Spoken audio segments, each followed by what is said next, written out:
দিনটা ছিল 7ই সেপ্টেম্বর শনিবার, আর এই শহরটা হলো হাইডেলবার্গ। মানহাইম থেকে ট্রামে করে বিসমার্ক প্লাজ নেমে আমরা এসেছিলাম এই ইউরো শপে। এখানে অ্যাফোর্ডেবল রেঞ্জে সংসারের জিনিসপত্র পাওয়া যায়। পরে কোনো একদিন তোমাদের ফুল শপটা ঘুরিয়ে দেখাবো। ঘর গোছানোর আমার কয়েকটা দরকারি জিনিসপত্র নিয়ে আমরা এখন চলেছি বিসমার্ক প্লাজের মার্কেটের দিকে।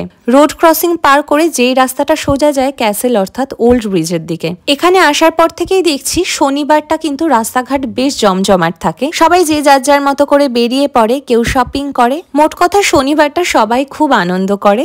আমরা আজ দুপুরবেলায় জানতে পেরেছি হাইডেলবার্গে আজ রাতে ফায়ার ওয়ার্কস হবে, তাই খুব অল্প সময়ের মধ্যেই দুজনে প্ল্যান করে বেরিয়ে পড়েছি। যদিও এই শহরটিতে 1 ঘন্টার মধ্যে আসা যায় বলেই হয়তো সম্ভব হয়েছে। আগে একটু ডিনার করে নেব, তাই ভালো প্লেস খুঁজতে খুঁজতে এই স্থাপত্যটা চোখে পড়লো। আমি সত্যিই জানি না এটার কি নাম, কারণ সামনে কিছু লেখাও ছিল না। তবে জার্মানির অনেক বিল্ডিং এ এরকম কারুকার্যময় দেখতে হয়। যাই হোক, আমরা এসেছিলাম সেই আমাদের চেনা পরিচিত সাহারাতে। আজকে শাওয়ারমার প্ল্যাটার অর্ডার না করে অন্য আরেকটা চিকেনেরই প্ল্যাটার অর্ডার করেছিলাম। সাথে একটা র্যাপও নিয়ে নিয়েছিলাম দুজনের জন্য, যাতে ডিনারটা এনাফ হয়। কিন্তু এখানেই আমাদের অনেকটা লেট হয়ে যায়। ইতিমধ্যে দেখতেই পাচ্ছ সব জায়গায় লোকে লোকারণ্য, আর ফায়ার শো শুরুও হয়ে গেছে। আমরা ঠিক জায়গা মতো আগে থেকে গিয়ে বসতে পারিনি বলে এরকম নদীর ধার থেকেই দেখতে হয়েছিল।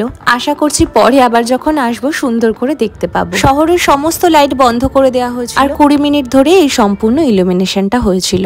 তবে আমার মনে একটি প্রশ্ন জেগেছিল যে এই নির্দিষ্ট দিনেই কেন এই জিনিসটি করা হচ্ছে। তারপরে আমি গুগল করে জানতে পারলাম এর ইতিহাস কাহিনী। ফরাসি সূর্যবংশীয় রাজা চতুর্দশ লুই ও তার সৈন্যরা 1689 এবং 1693 সালে বিখ্যাত ধ্বংসাবশেষ রেখে দুর্গটি পুড়িয়ে দিয়েছিলেন। অন্যদিকে 1613 সালে ইলেকট্রার পঞ্চম ফ্রেডরিক তার সদ্য বিবাহিতা স্ত্রী এলিজাবেথকে উপযুক্ত স্বাগত জানানোর জন্য আতশবাজির বিচ্ছুরণ করেছিলেন। সেই থেকেই এই দিনে স্নিগ্ধ নেকার নদীর তীরে ওল্ড ব্রিজ থেকে আলোকসজ্জার বিচ্ছুরণ করা হয়, যার ফলে সম্পূর্ণ ক্যাসেলটিকে লাল রঙের দেখতে লাগে। আমার তো প্রথমবার এরকম অভিজ্ঞতা, আমি সত্যি বিস্মিত ছিলাম। তোমাদের এই মিনি ভ্লগটা কেমন লাগলো অবশ্যই জানিও। চলো বাই।